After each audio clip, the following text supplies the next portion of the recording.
Without Remorse podcast with Joe and Dave. Be warned, the discussions in this podcast will contain detailed spoilers. For spoiler-free reviews of newly released films, please check out our channel Reviews Without Remorse on YouTube and VidMe. Enter at your own risk and enjoy the show.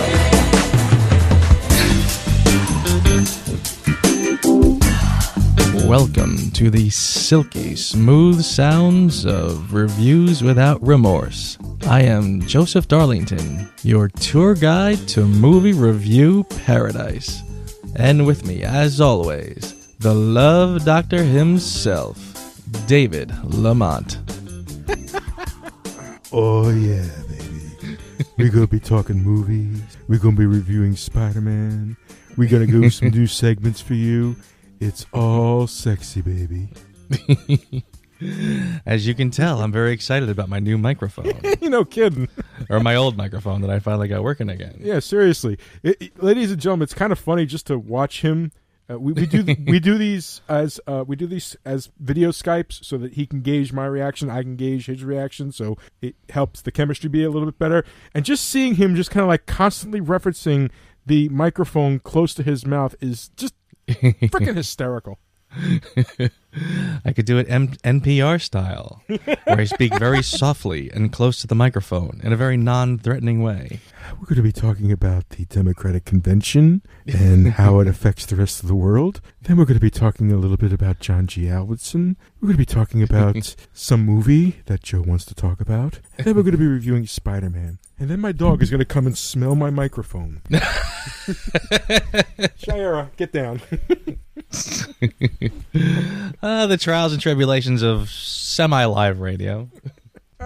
You know, one day I will have a room of my own to do this in. One day! But seriously, how are you, sir? I am very good. Well, since we're already in NPR mode, I might as well talk about Going Green, which is sort of what we're doing. Yes, that's right. We have a good recycling program going on. I've started a compost. It's coming out really, really good. I'm going to use it so that I can plant my tomatoes and peppers. There you go. That's not at all what you're talking about, is it? No, it's the other kind of going green. We, Dave and I have come to a conclusion. After getting some feedback, we decided, you know what? Instead of going explicit, we're going to change our setting. And now we're going to be, quote unquote, green. We're going to not say bad words, is basically what it boils down to. In short, Linda, if you're still listening to this show, you can no longer make a drinking game out of me using the F word. Which, by the way, probably would have killed somebody in those earlier episodes. Probably. Yeah, so basically we decided, okay, and I mean, we don't really cuss that much. I kind of don't really curse too much, but frankly, I felt like the little explicit button was our little safety net in case we do let an F-bomb slip by. Mm-hmm. We could just, it's like, hey, we're explicit. But so anyway, now we're going to watch our F words so we can be more kid-friendly and family-friendly. And we're so old. But speaking of old... Rocky, do you believe that America is the land of opportunity? Yeah. Apollo Creed does. And he's going to prove it to the whole world by giving an unknown a shot at the title. Yeah. Oh, God. We lost another industry legend. The man invented sports genre. Well, let's give credit where credit is due. It was written by Sylvester Stallone, but John G. Avildsen died at the age of 88 this past week, and he's made plenty of claims to fame, but probably his biggest claim to fame would have to be the first Rocky.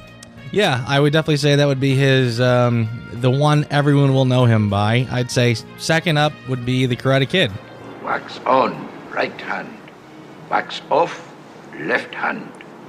Wax on, wax off. And the Morgan Freeman movie, Lean On Me. Yep. He also directed. He directed Rocky V. He directed the second Karate Kid and the third Karate Kid. Yes, and he did direct the third. No, yes, he did the trilogy. Look at that. Yep. Rocky V, 8 Seconds. Mm-hmm.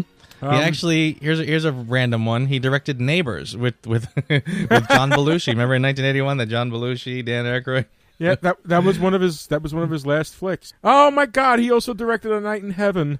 Oh, John. Well, that can't all be perfect, I guess. In case anybody's wondering, A Night in Heaven was a movie about a married woman having an affair with a male stripper. A little different than Rocky, but hey.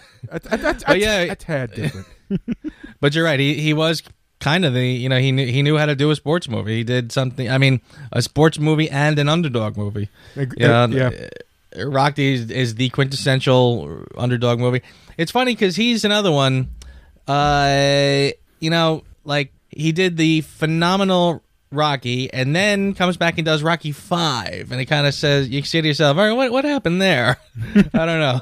Trying to put lightning back in the bottle, yeah, but it was. I mean, honestly, it wasn't until Rocky Balboa and even Creed that really the character got his groove back. Yeah, I really feel that. I thought Rocky Balboa was a great flick. It was phenomenal, actually. Yeah, I was shocked. I'm not that pleasantly surprised that often. I was stunned how much I liked Rocky Balboa. Indeed. I thought that was an excellent film. Yep, very nicely done. Very like sign it. I mean, it was you can basically call it the George Foreman story, I guess. Right. There you go. But getting back to the main subject at hand, John G. Avildsen, rest in peace, my good man. You pretty much are the template that is still used to this day, even in movies, even like Dodgeball, for God's sakes. You could totally look at Dodgeball and say, "Yep, that's thanks to John G. Avildsen and to an extent, Mr. Sylvester Stallone." What? Hey.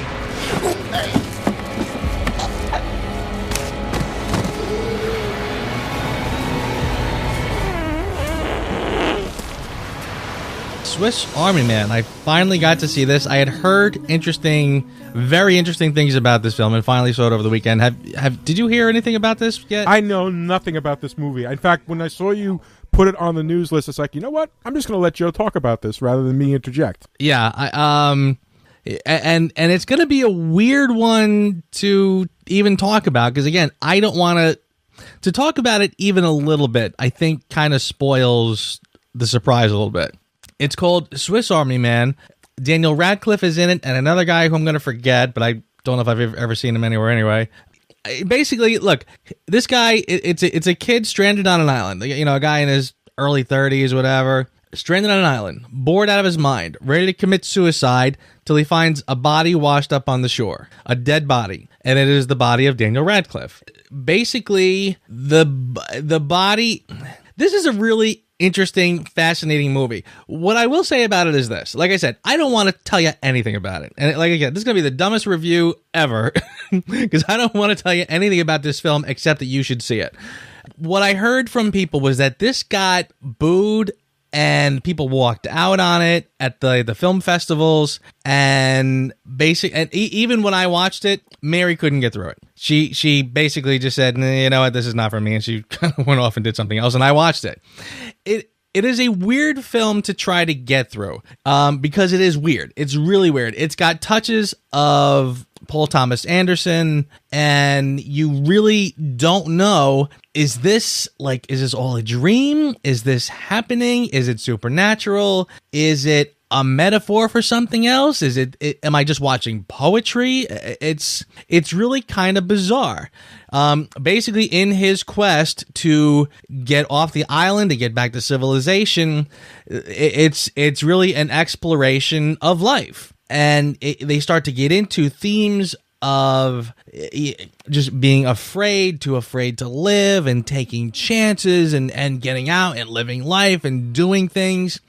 And when you just kind of let your guard down and just sort of let the movie sort of take over, it's a fascinating exploration into different things, and it's really a marvel to watch because the visuals are really pretty spectacular. There's a lot of work that goes into this. And I'll tell you what, I still to this day don't know if I understand the ending. I don't know if I understand the whole thing. Again, like I said, is it all a dream? Is it this? Is it that? I'm not sure. And frankly, I'm kind of looking forward to reading and watching reviews and figuring out a little bit more about this movie and what it means and what everybody sort of agrees on. But yeah, I'll just say this.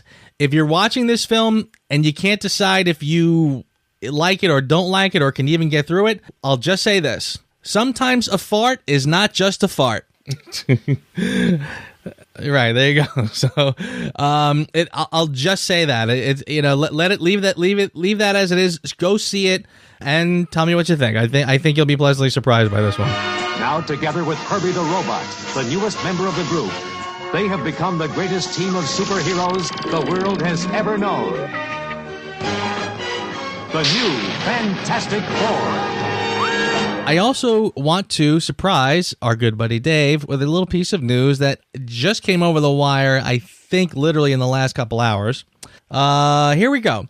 Remember last week when I was droning on about the how in some universe the planets are going to align and I'm going to get a Secret Wars movie because we're going to get back Fox's properties because they're going to just realize they can't make superhero movies and just give them back, right? Yes, I remember that. It's so charming that you actually think that. Well, and I said, X-Men would be the long shot, but I said, but Fantastic Four. I mean, at this point, I mean, why are they going to keep that just to keep losing money on it consistently? Mm-hmm. Well, Fox is now developing. This is a rumor, but I found it on a couple sites, so I think it's probably got some legs. Fox is currently developing a kid-friendly Fantastic Four reboot. Yeah. Emphasis on. Excuse me.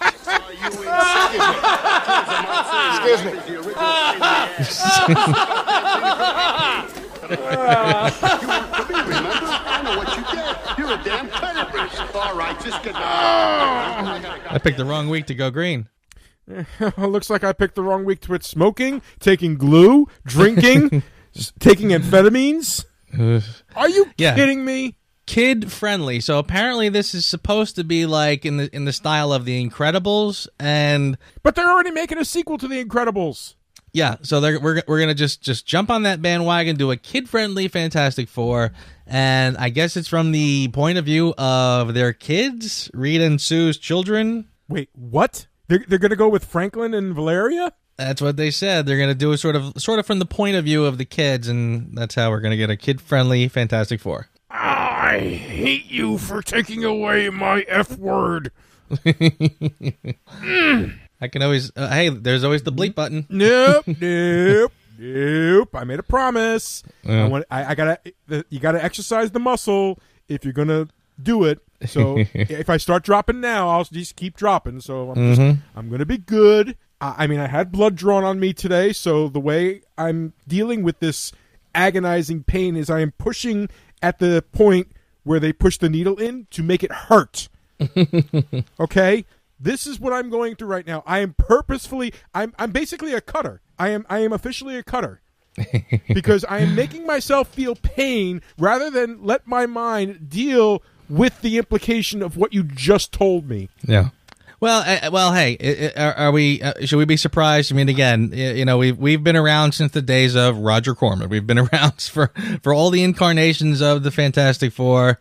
We're never getting it in our lifetime. We will never get a good Fantastic Four movie. No, I'm, and I tell you what, I this is so unlike me. But I'm at the point. You know what? Can we just all boycott anything Fantastic Four until they just hand it over again? Just stop mucking. I mean, again, this is nothing more. It's not even a cash grab. If it was a cash grab, I could understand. If these movies were making money, I could understand. And I guess they make something, but they don't make money. Again, they just do this to hold the rights so no one else can get it. It's like, I'm going to take my ball and go home so none of you can play with it. Yep, pretty much. Whatever. I'm kind of really sort of over it. I could care less. Incidentally, by the way, can I tell you something? I've never seen a Fantastic Four movie. I never saw the Roger Corman. I never saw the last two incarnations. I didn't see either one of them. Mm-hmm. I never really had if I heard good things about it, I would have.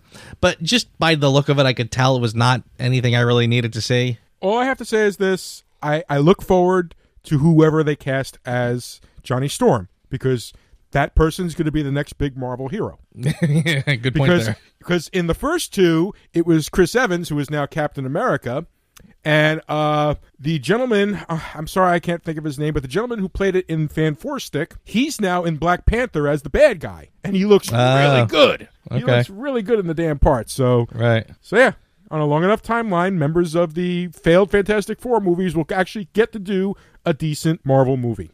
Fox, I have to send this message out to Fox. Dear Fox, you're doing great with Deadpool. I very much look forward to it. Just let it die. Just let it die. There's nothing, you can't resuscitate this, all right? This is like Terry Schiavo situations here, all right? You've got to pull the plug. It's done. It's over. Who am I? You sure you want to know? If somebody told you I was just your average, ordinary guy, not a care in the world, somebody lied. Now that I ruined your day. Yeah, now you ruined my day. Let's go back to something a little more pure. Let's go back to something that, truly launched the superhero movie genre. Yes, I agree. It really did, didn't it? And here's a little piece of trivia. I believe the movie we're about to talk about, Spider-Man the 2002 with Tobey Maguire, this was the first time we saw the Marvel logo, isn't it?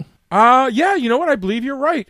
And I remember being in the audience and people applauding the first time it showed up. Yeah, it was pretty cool. And you're right. This was kind of, it's sort of funny. We look back at it now. Again, it's funny now looking back at it that this is actually 2 Spider-Mans ago. But yeah, this was really, I feel like you're right. This was the dawn of the modern superhero era that we're living in today. In fact, I remember just the trailer for this. You remember the trailer with that? The first trailer with the Twin Towers.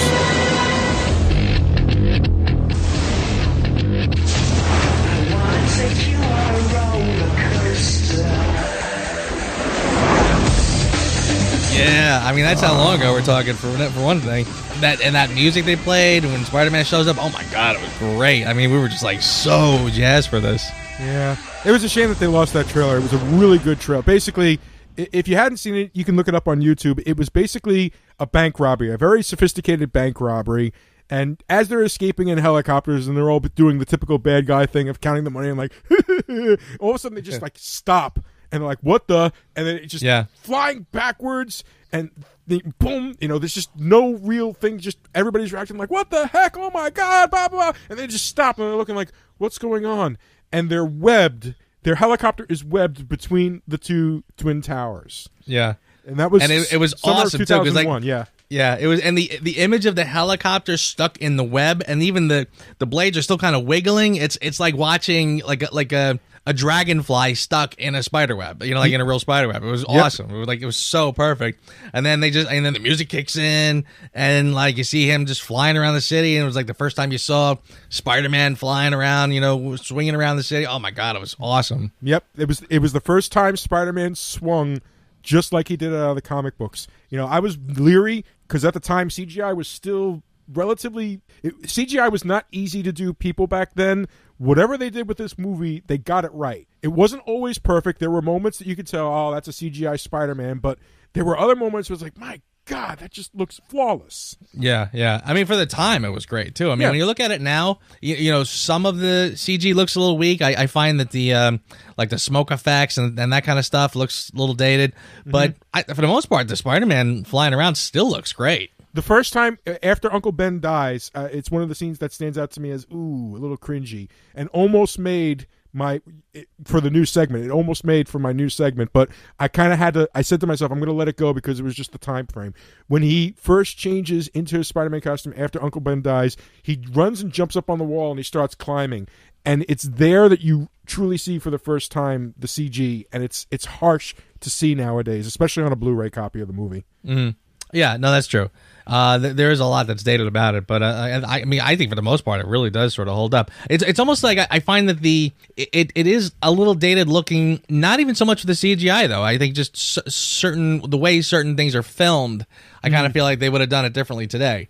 But for some of the CG that doesn't work, I think most of it does. You can watch it today, especially like the stuff that happens in the dark. The darkness kind of camouflages him, and a lot of it really does sort of hold up. Yep, it does. It still does. It was very faithful to the comic book. Well, not completely faithful to the comic book. We'll get back to that. It was faithful to the comic book in so many ways. Okay, yeah, people complained. I remember that people buzzing, what's with the organic web shooters? It's like, honestly, I didn't care. And honestly, it was the one thing, of all the things that Sam Raimi said about the changes he made, it was the one thing that kind of made sense. Because he was like, come on, how am I supposed to tell the story of a 16-year-old kid who can make an adhesive stronger than anything 3M has worked on for the past 20 years? Yeah, I was kind of like, okay, I'll let that slide if you're really trying to make it grounded in the real world and all that crap. Yeah. But the thing is, too, that he had a big job trying to... One of the things I find funny about this one is that it feels like two smaller movies. It's almost like a two-part movie crammed down into one full-size movie. I like the part where you have Spider-Man's origin and then the death of Uncle Ben.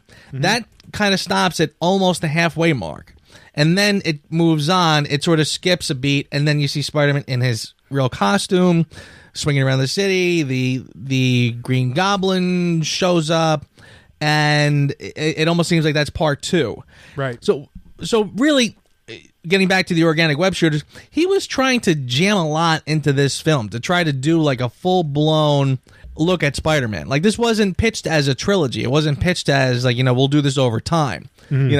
This was a one-shot deal as far as anybody knew at the time, I guess. Yep. So by halfway through, you're in the Daily Bugle. He's the photographer. I mean, he's pretty much up to speed at that point. So that it is pretty ambitious. The organic web shooters, I never really minded that because I said to myself, I don't mind it because, again, I understand in the interest of time that's something we have to do. Would Peter Parker, again, if he's got all the powers of a spider, why not be able to spin webs? I kind of felt like that's all right. I mean, I if I'm gonna go with everything else, I found it to be pretty reasonable. Yeah, I didn't have a problem with it, honestly. I just was kind of happy that somebody was finally doing the Spider-Man movie, because the other thing about this movie is this movie had been around since like 1995. The originally was supposed to be written and directed by James Cameron, and if you ever saw the treatment that he did for that, you'll thank your lucky stars that this was done by Sam Raimi, who's obviously a Spider-Man fan. It was a rights issue. The rights issues just got held up, and then because Company A owned it, and then that company was bought by this company, and then this company bought that company, and when the smoke cleared, Sony owned the rights, and they immediately once that was decided, I think it was literally the court decision came in, you own the rights, and like the next day they were already casting. Right, the ink was barely dry, and they just said we got to make a Spider-Man movie. Yeah. Because I think at that point, I think there was a ticking clock at that point. I think there was like, well, okay, it's yours, but regardless of blah, blah, blah, blah, you still have X amount of time to have the movie out. And even with that ticking clock, it worked. It worked really, really well. They cast relatively well. Well, let's talk about that. Let's talk about the cast. I think that I agree with you. The cast, a lot of hits and a lot of close, Okay. Let's start with let's start from the bottom and work our way up. Let's start with the Parkers, May and Ben Parker. Cliff Robertson as Ben Parker.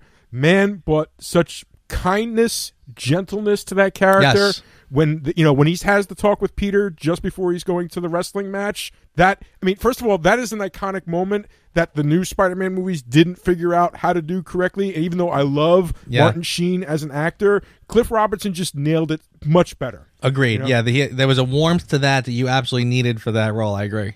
Yeah, when he says to Peter, I know I'm not your father, and Peter responds, well, stop pretending to be. And that look on his face, that look of, like, for a half second, it's like, ouch. And then he's like, he's a young kid. This is stuff he's going to go through. And he kind of just composes himself. Right. How freaking brilliant was that? Yeah, perfect. Nailed it. Yes, absolutely.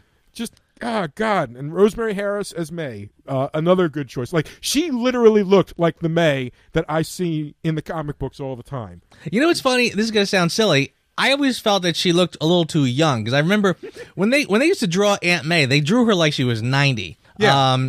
So I always felt like this one looked a little young, but then I kind of thought, well, okay, but that's not fair. I mean, if they're gonna do more than one movie, you can't I thought she was excellent as Aunt May. I thought she did a great job.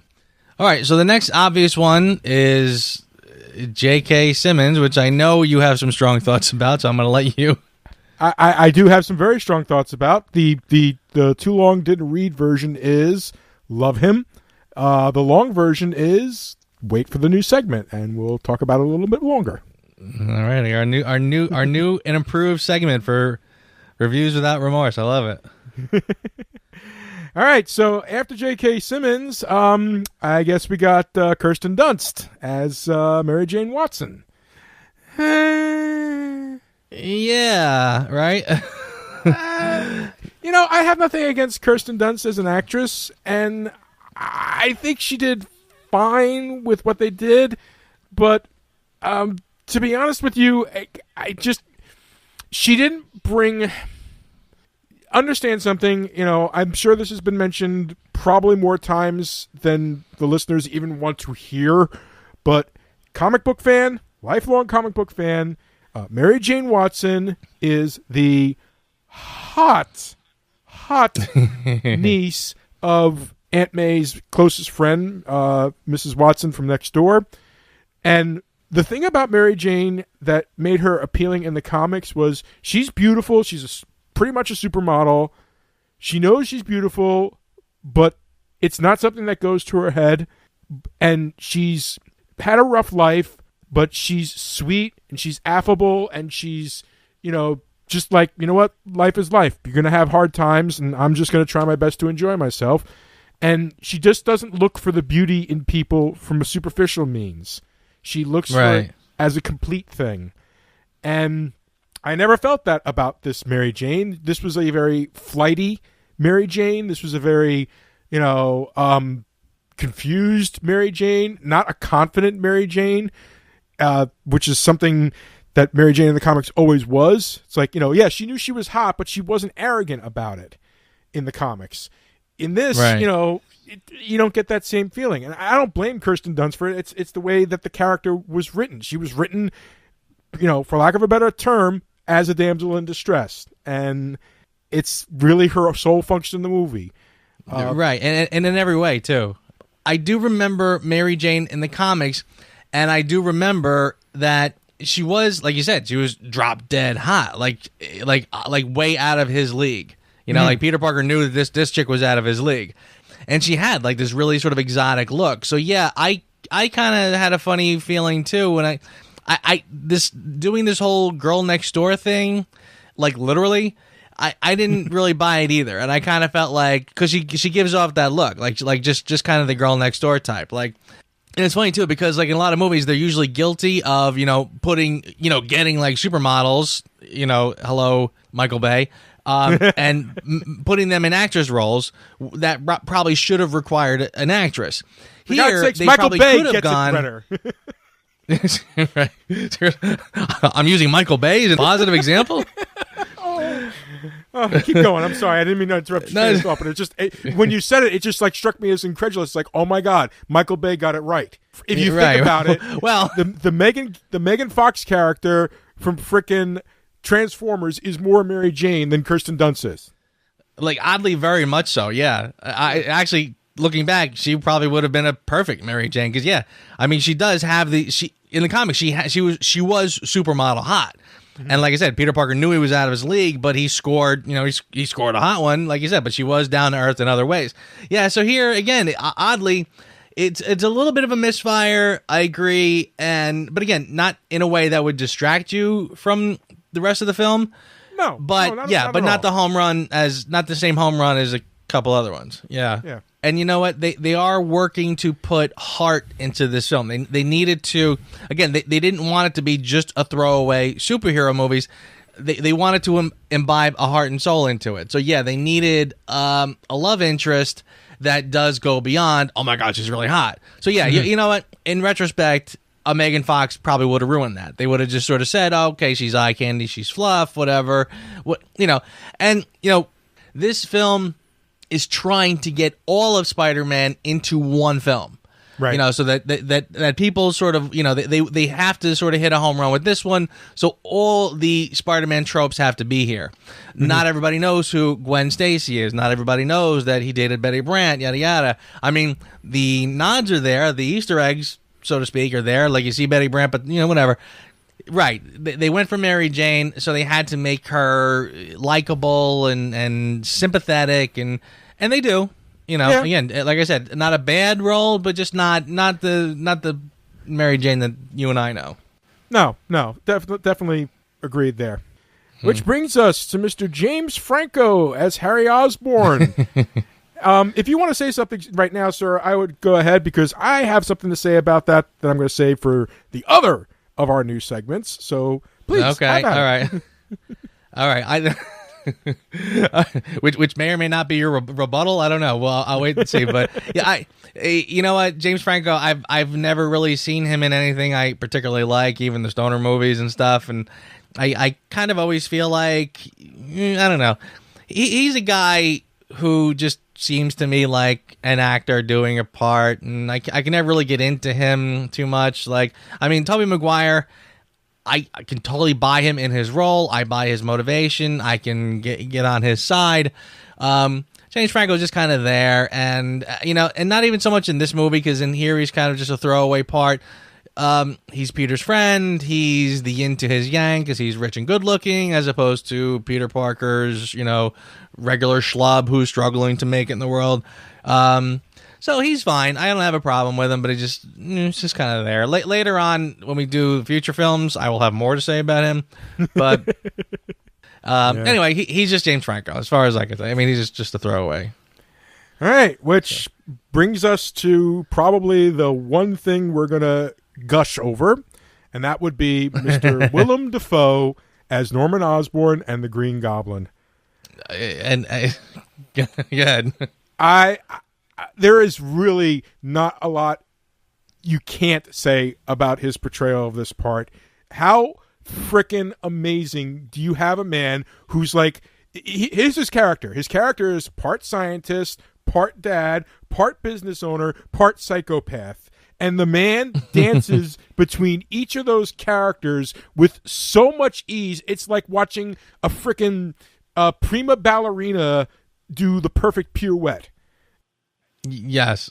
He just moves so easily between each beat, where he's being the stern father, but not quite an asshole father, the concerned father figure, the businessman who's trying really hard to hold his business together, the scientist. It's like, he threw out that junk technobabble line just before he became the Green Goblin. And it's like, it'll help with the this and that and so on and so forth. It's like, I have no idea what those words mean, but God damn it, he means them. Right. Pardon my language on that one, but just it was a great scene. But you can't top, as far as, I mean, movie supervillains always have their quote unquote monologue scene where they kind of explain themselves, so to speak. But like when Willem Dafoe has his monologue scene, it's literally a monologue with just himself and the Green Goblin at the same time. There's Norman Osborn, and literally, like, a switch is flipped. I mean, there's that, kind face of Norman Osborn. What are you talking about? What do you mean? And then just like a switch, the eyebrows just furrow, and the mouth just increases in size.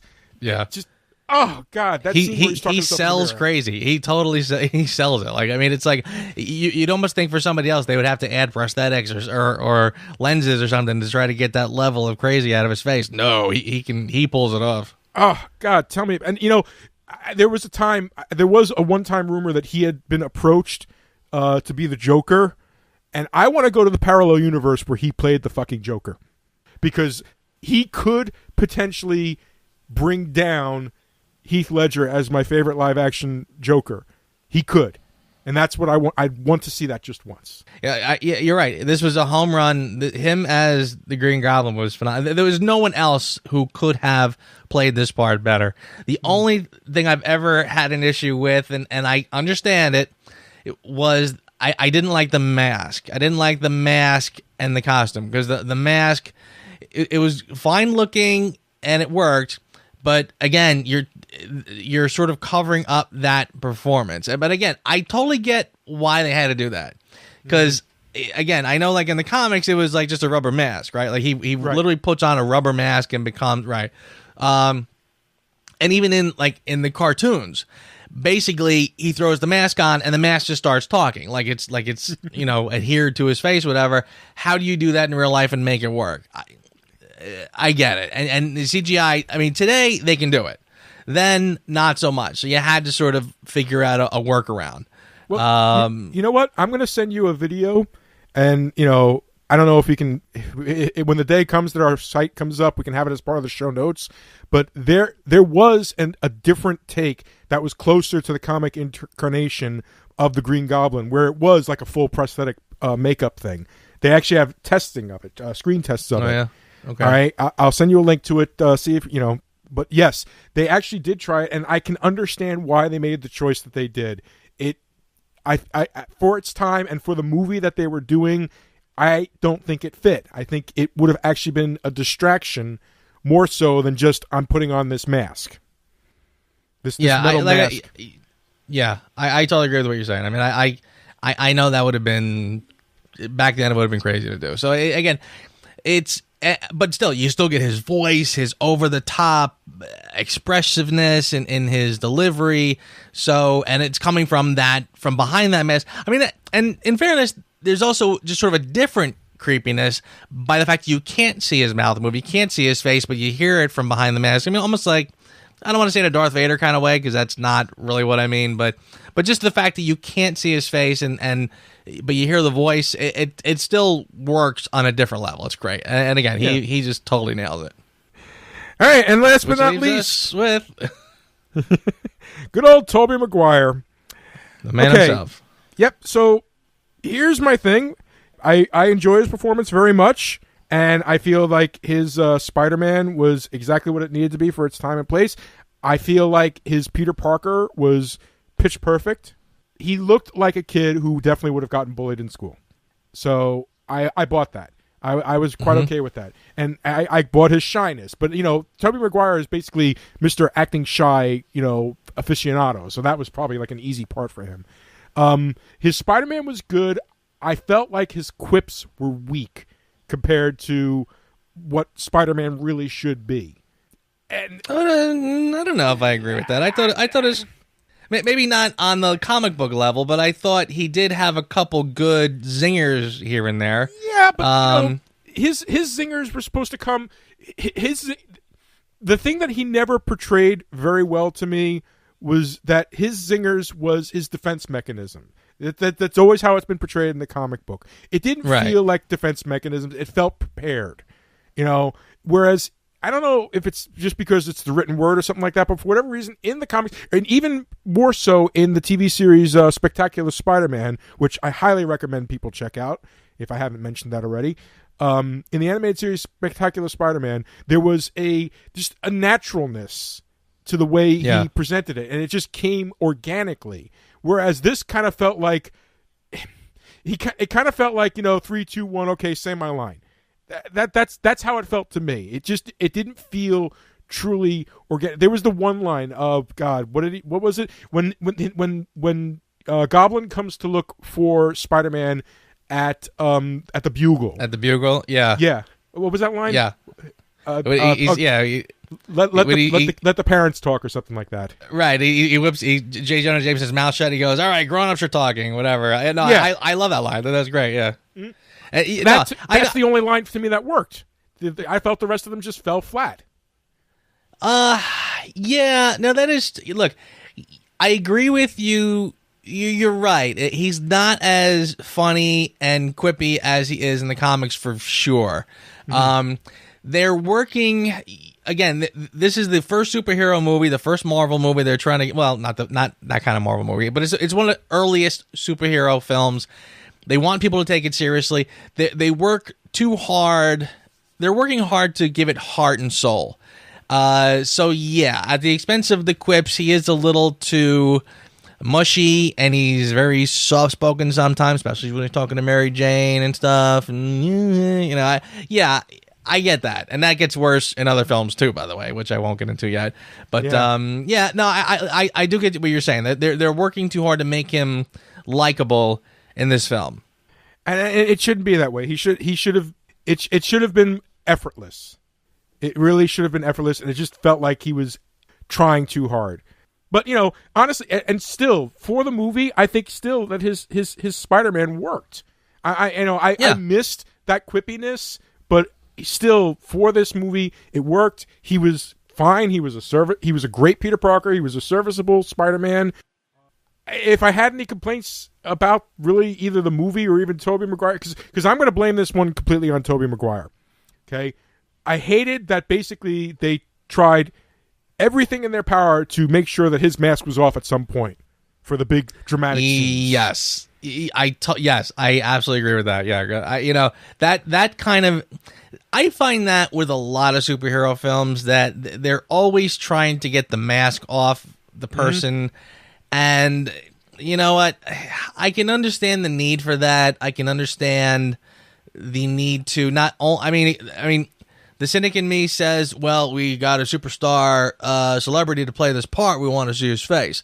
The other part of me says, we want to make an emotional connection with this character. It's hard to do that through a mask. I can understand that, but yeah, I do find it frustrating that the mask comes off a lot. This is a superhero film. I want to see the superhero I paid to see. Right. And if anybody's ever wondering what actor would ever allow that, okay, his name is Carl Urban. The movie is called Dread. See that movie. Oh, I haven't seen that one yet. You didn't see the new Dread? Oh, no, dude. I hear it's great. Dude, you gotta see it. It will wash away the sins of Stallone. Okay. I want to see it. I've heard it's excellent. I'm definitely going to see it. You know what?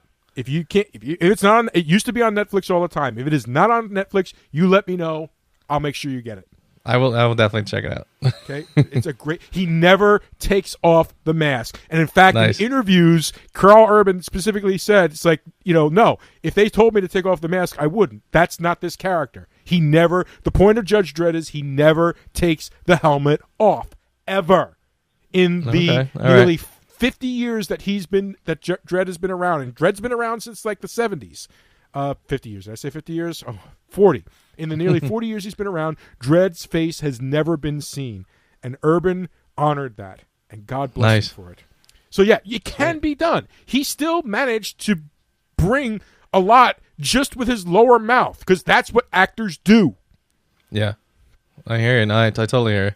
Yeah, you're right. And again, even like the way his face, like when the mask rips up and everything, again, it's almost like too, like one eye is showing, and it's almost too much. Like it's like you're working too hard to rip it in a perfect way, so it kind of the mask stays on, but you can see his face. Yeah, it's a little hokey. I understand the appeal of it. Visually, it's a very striking thing to have the mask be kind of half torn off because of that the goblin, the pumpkin bomb exploding. But it's still it's to me it's a sign of lazy acting, because it's like we don't trust this person to be able to voice their emote. But here's another one for you. Okay, here's another one. Hugo Weaving, V for Vendetta. You never saw his face either, but that man brought emotion to every scene he was in with that glorious voice of his. Yeah, no, I totally agree. Yeah, and frankly, I probably would have liked it better had he just taken the mask off. Except, if it's better than just like ripping half of it off. I mean, if that thing blows up in your face and it's going to rip the mask off, then your face is probably not going to be there either. But regardless of your spider strength, yeah, yeah. So, all right. So, bottom line for me for this movie, like we said earlier, it's a bit aged now, but it's aged not as bad as I thought it was going to age. Honestly, even the special effects are the really only primitive thing that I'm able to pick out of it. Yeah, there's some tropes in there that was very of its time for the comic book movies, but a lot of it still holds up, and even a lot of the effects still hold up. I thought the movie was great. And I gave it an 8 out of 10. Yeah, I am right there with you. I think I'm gonna go ahead and give it a 7, and that probably seems a little dismissive, but honestly, I want to save my bigger ones because I feel like the movies get better, and those are the ones that I think are the 8s and whatevers. Yeah, I mean, this is a solid for a film that really starts off the modern I think, the more modern superhero films that we have. I think I've said before, this one reminds me, I think this is sort of like Marvel's answer to Tim Burton's Batman. And it sort of has that stature where it was like a modern superhero film, not quite what we have today, but a damn respectable start, in the new world of superhero films. And even like that film, it is kind of, again, they're trying to do a lot in this film. Raimi understands, again, you don't just start off building a universe. You don't just start with a film and say, oh, well, we'll get to this later, or we'll get to that later. No, you have to get this one right first. Exactly. Before you can start thinking about doing the sequels. So he really was under the gun to get all the Spider-Man tropes into this film. And I think if it does suffer from anything, the film feels very segmented to me, like where it seems like the first half they're doing the origin story, and you do the whole Spider-Man origin story that we know, ending with the death of Uncle Ben and Peter chasing down the mugger, and it seems like that movie ends, and then the next one opens. And now you have the modern incarnation of Spider-Man swinging around the city doing his thing, and then we do the Green Goblin story. And it's not bad, but it feels very segmented, and it feels like, again, it's taken some work to get all these Spider-Man tropes into this film, and it's noticeable. And I feel like had they had the luxury of saying, look, we'll do this over a couple of films, and let's do the origin story first or whatever, then they could have relaxed a little bit, and things might not feel quite so Swanson frozen dinner, where everything is very compartmentalized and here's a little bit of everything and whatever. So, but otherwise, I mean, it's a spectacular film. It's a spectacular, again, this is probably the origin, like I said, of the modern day superhero film. I probably wouldn't even have minded it if they had done something like, for example, if maybe the film starts out with the modern incarnation of Spider-Man, almost like the way Deadpool does, frankly, now that I'm thinking about it. Like, Deadpool starts out in the modern day, and it's sort of telling its backstory as it goes forward. And, by the time you get close to the end, the timelines sort of match up. I think that might have been a way to go here, where you're sort of doing the modern Spider-Man doing his thing, kind of like the way Spider-Man 2 opens up. Then in the background, you're sort of showing his backstory, where you're doing the origin story, and both timelines sort of line up right around like when Uncle Ben is killed and Peter goes after the mugger and learns his valuable lesson. Maybe this happens right around the same time, where he has to make a sacrifice or do something to realize he needs to go after the goblin and save the day.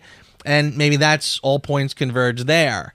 Doing it in this kind of truncated way, where we knock out the origin A and then B go into the plot, it's a little awkward. And because they do all this stuff in this film, by the second film, they're a little more freed up to just tell their story and not be bogged down with the origin stuff and everything. So I can understand what you're saying. I feel like they had a particular... Well, first of all, I mean, at the time, what was he? Let's see, 75 minus 2003. At the time, Tobey Maguire was like pushing 30, so he was already a little too much for high school. Right. So I think that's probably the reason why they decided once he was cast, it was like, well, we're going to have to get him out of high school soon, because he's not going to look... We can't Ralph Macchio him forever. Right. And I think by the second one, he's already... Well, actually, no, in this one, he graduates high school. Yeah, you're right. So Yeah, it made sense. It's probably a good way to start this one. He graduates high school. We're going to be in college soon. Yeah. I know what you're saying. You're right. He wasn't. He couldn't do this forever. You're right. He was going to be Ralph Macchio pretty soon. They had a tough job to do, and they do it well. Yes. I mean, they do it really well. Again, cast is great. Story is fine. The Goblin is a great villain. Cast is relatively great. They give us They give us a good Spider-Man. They give us a good Peter Parker. I mean, it's terrific as far as I'm concerned. It's very, very good. And maybe a 7 is not fair. Maybe an 8 is more like it. And yes, maybe an 8 is really where I should settle with this. To be honest with you, as we were watching the Die Hard series, I found my opinions of each individual ones changing as I went along. Like Die Hard went even up higher in my esteem as we went along, but I learned to appreciate 2 and 3 a lot more as the series progressed. So who knows? You're feeling my change as it progresses. Yeah, no, that's true. And incidentally, you know what I forgot to mention, by the way? I think it's... I couldn't believe how accurate I thought they got Betty Brant. Like, as soon as you saw her... Thanks to... You know, it's so funny, too. And back then, I didn't even know who that was. But all I remember is, like, when they first showed the Bugle, you went, oh, my God, there's Betty Brant, because it looked just like her. Yep. And she's a blonde in real life, so she the distance, yeah. Oh, totally. And even, by the way, and Bill Nunn as Robbie Robertson was great, too, by the way. I thought he was worth mentioning. Radio Raheem, God bless him. Yeah. He recently passed. Ugh. Too young. Whatever it is, somebody has to stop it. With great power comes great responsibility. This is my gift. Wow. It is my curse. Who are you? Who am I? I'm Spiderman. All right, which brings our us new to segment. Our new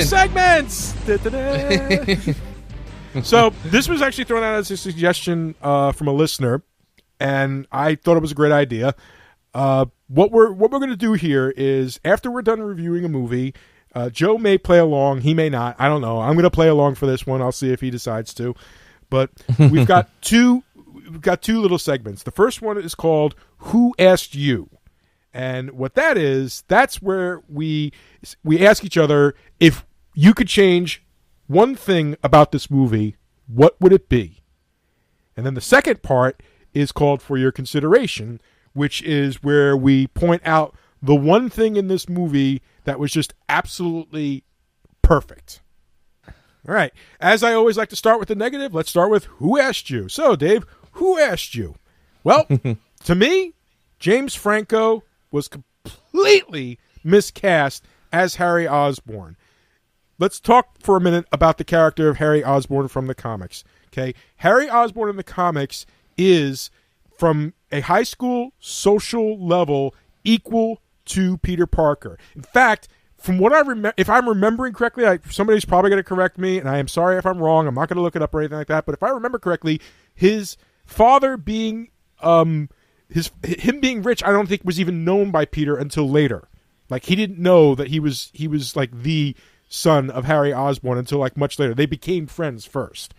So, and socially he was very similar. He was geeky, shy, quiet, and that made them the good friends that they were, because this was, when you're in high school, that's how it works. You know, yeah, you want to be the guy, you know, fooling around with the cheerleaders and stuff like that. But let's face it, when you're Peter Parker or me, and in the comic books, Harry Osborn, your pecking order is down with the Peter Parkers of the world. And James Franco, I like James Franco as a person and an actor, but it wasn't the right fit for this movie. And I don't know if that was done on purpose, if they were trying to do the whole polar opposite of Peter, but I don't feel like he worked as Harry Osborn. And I think it detracted from the character of Harry Osborn, because it killed one of the tightest connections between them and why they were such good friends. It was, you know, they were partners basically in crime together, you know, and that bond stayed with them through their lifetime. To this very day, they're still very close friends. You know, I can't see, you know, nerdy Peter Parker with, I mean, if you're looking at the high school hierarchy of social order from that time frame, you'd have the jocks up there, and like James Franco would be just below the jocks. Okay? And then you'd have all the way down the bottom, you have Peter Parker. The guy just below the jocks being friends with Peter Parker back then, or even when the book first came out, was not plausible. So, yeah, I felt like, here's who I would have cast. Here's who I would have cast. I looked through what I did was I went to James Franco's IMDb, and it's like, okay, what other shows or movies did he do at the time? And let me look at some of his co-stars. And I said, oh, look, the TV show Freaks and Geeks. And I found him. The perfect Harry Osborn would have been Sam Levine from Freaks and Geeks. I don't know who that is, so I can't comment. He was private PFC Hirschberg in Inglourious Bastards. Okay. Okay, right. Trust me. I think I know what you're talking about. Okay, gotcha. All right. If you look at his IMDb page, the first thing you're going to notice is he's got the wide lips, just like Willem Dafoe. He looks like he could possibly be the offspring of Willem Dafoe. Okay, all right. All right, and he's got the nerdiness because he was the geek of the aforementioned Freaks and Geeks and stuff like that, and he's a good actor. So I think he would have been the better choice. That is the one thing, if I could go back in time and grab a casting director and tie them up and throw them into the trunk of my car and, clone myself to look like them, that's who I would cast. All right. I'm with you on that. I'll tell you what. You know what? Having said that, I felt like Harry Osborn was kind of just sort of such an innocuous character that I wouldn't even think to go to the trouble to go back and recast, maybe handle him better, because like you said, what they end up with later is more of a rivalry than a friendship. And you can see why, because of the changes they made. But if I was going to make a bigger change, I think I would have changed Mary Jane. I think I would have gone with somebody a little more sultry than Kirsten Dunst. I would have laid off a lot of the, woe is me struggles and let Peter be the one struggling. It's almost like they got rich, good-looking Harry to sort of showcase struggling down and out Peter. You probably could have just done that with Mary Jane and just let her. I don't know. Like, it's like then the way they did Mary Jane was too struggly. Poor her. It almost made Peter look not. He didn't have it so bad because she had it worse. Yeah, she's getting this crap beat out of her every night. Yeah, exactly. And why go that far with it? I didn't feel the need for that. I get that you like underdogs and you just naturally root for underdogs, but like that doesn't mean you gotta have like a really rotten, dysfunctional family life either. I thought that was a little much. Yeah, I think probably lay off on her a little bit in the story. Let her just be this kind of goddess that Peter's just sort of infatuated with, and let us see that she's down to earth and cool too. What's that? Who also centers him. That was the other thing that Mary Jane did. She centered him. She would basically say, Peter, chill out, and give reasons why. She was the voice of reason in his life when he would really get down on himself. So, yeah, I see exactly where you're coming from. Go on. Yeah, well, that's about it. Yeah, you're right. I think have her be the voice of reason. Have her be somebody that when he doesn't know what to do, let him talk to her. She could be a little more grounded instead of her having her own problems that now he has to worry about her too. So yeah, I mean, I think that could have been improved with a different actress and a different take on that character. Do I get to say thank you this time? For your consideration. To repeat myself, that is where we talk about the things we wouldn't change. That just was pitch perfect for the movie, for everything.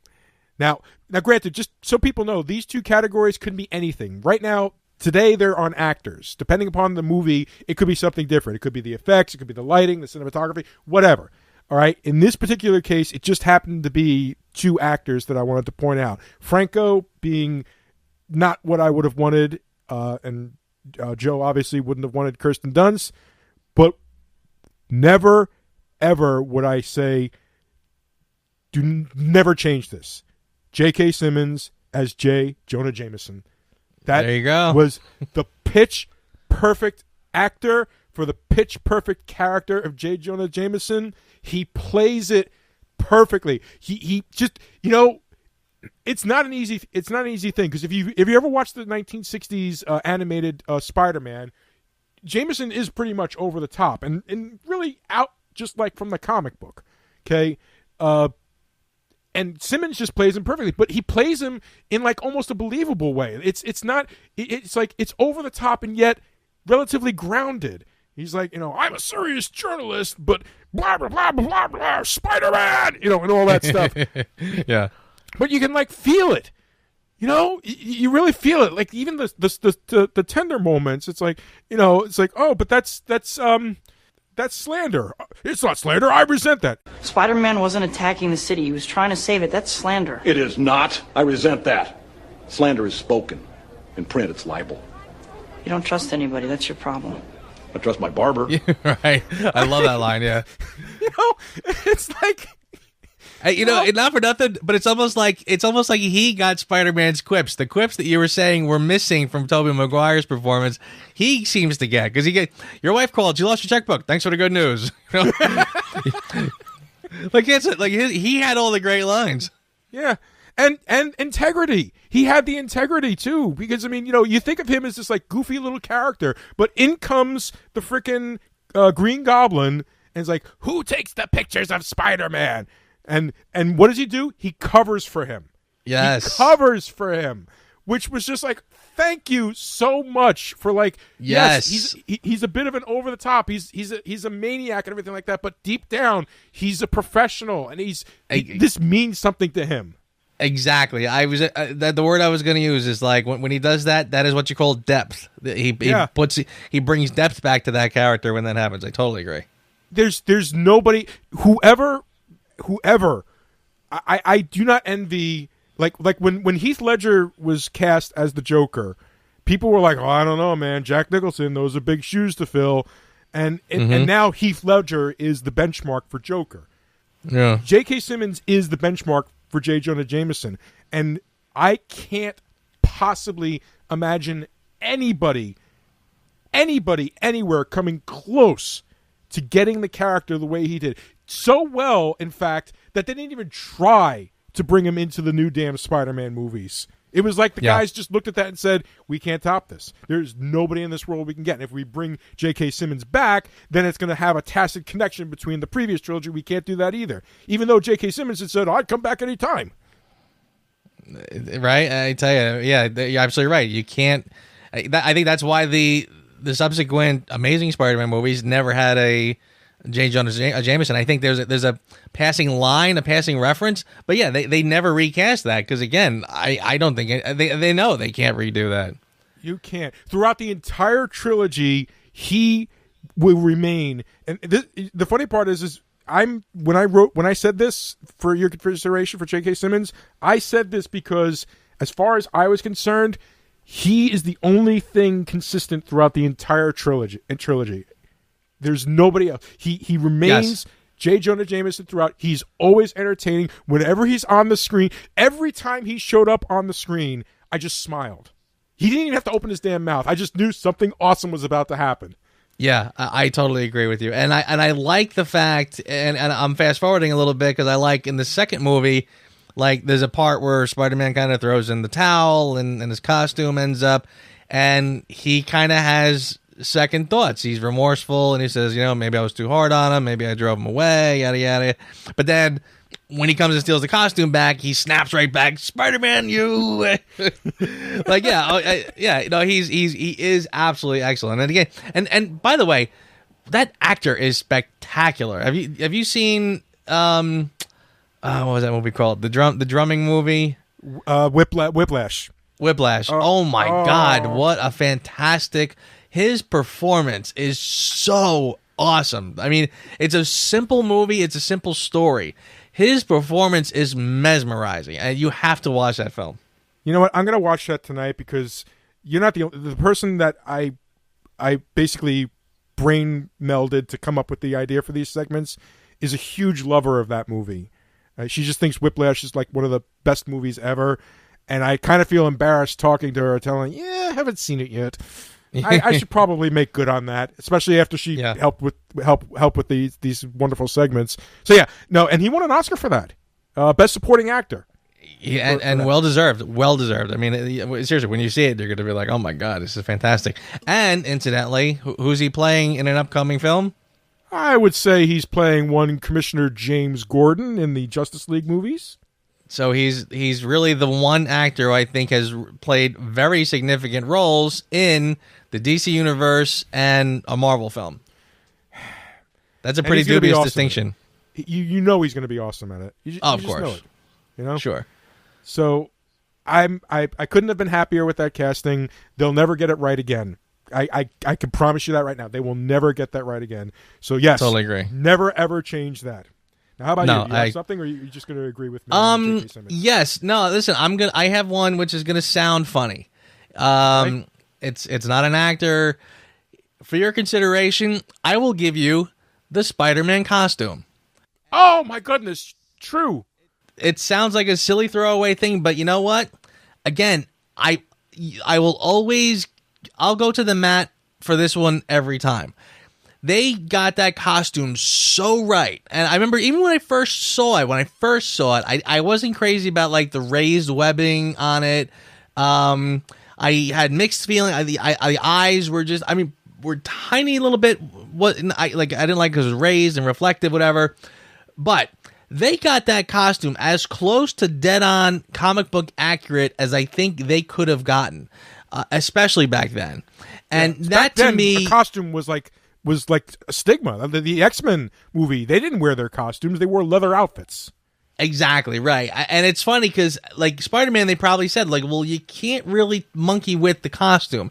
That one I think is so incredibly iconic. I mean, I remember drawing Spider-Man. I knew how that costume worked by memory. Like I knew exactly the gloves go halfway across because the web goes up the one side, the belt goes around. Like I knew his costume inside and out from drawing it so much. And yeah, they nailed it. I thought they got the costume so right in this.